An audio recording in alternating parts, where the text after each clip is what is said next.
1947இல் தென் அமெரிக்க Airways என்ற விமான service நிறுவனத்தின் ஸ்டார்டஸ்ட் என்ற விமானம் 11 பேரை சுமந்து சென்றது. அது திடீரென மாயமாக மறைந்துவிட்டது.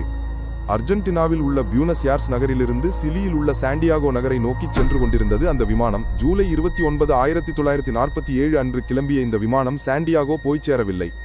மறைந்த இந்த விமானத்தை பல குழுக்கள் அமைத்து பெரிய அளவில் தேடினார்கள். அந்த விமானத்தில் பயணித்தவர்களுக்கு என்ன ஆனது என்பது தெரியவில்லை.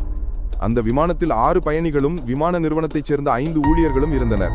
கேப்டனின் பெயர் ரெஜினால்ட் குக், அனுபவசாலி. 2ஆம் உலகப் போரின் போது போர் விமானியாக பணிபுரிந்தவர்.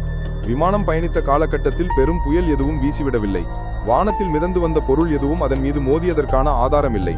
பின் என்னதான் நடந்திருக்கும்? ஒரு வழியாக விளக்கம் கிடைத்தது. அந்த விமானம் 7300 மீட்டர் உயரத்தில் பறந்து கொண்டிருந்தது. இந்த உயரத்தில் ஒருவித காற்று மேற்கு திசையிலிருந்து வீசிக்கொண்டிருக்கும். அதன் வேகம் மணிக்கு 100 மைல். ஜெட் ஸ்ட்ரீம் என்று அழைக்கப்படும் இந்த வகை காற்று ஒட்டுமொத்தமாகவோ 2ஆக பிரிந்தோ வெகு வேகமாக பாயக்கூடியது. மேற்படி விமானம் அந்த வேகமான காற்றை எதிர்த்த திசையில் சந்தித்தது. இதன் காரணமாக விமானத்தின் வேகம் குறையத் தொடங்கியது. ஆனால் இதை விமான ஓட்டி உணரவில்லை. அவரது கணக்குப்படி விமானம் ஆண்டிஸ் மலையை தாண்டிவிட்டது. ஆனால் உண்மையில் விமானத்தின் வேகம் குறைந்ததால் அந்த மலையை அவர்கள் அப்போது தாண்டியிருக்கவில்லை. மேகமும் அழுத்தமாக சூழ்ந்திருந்ததால் அந்த மலையை பைலட் குழுவினரால் பார்க்க முடியவில்லை.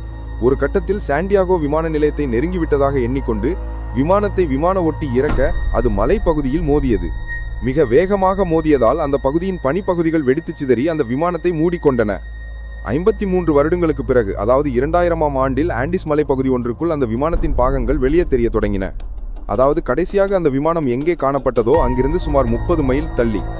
மேலும் இதுபோன்ற சுவாரஸ்யமான வீடியோக்களுக்கு சப்ஸ்கிரைப் செய்யவும்.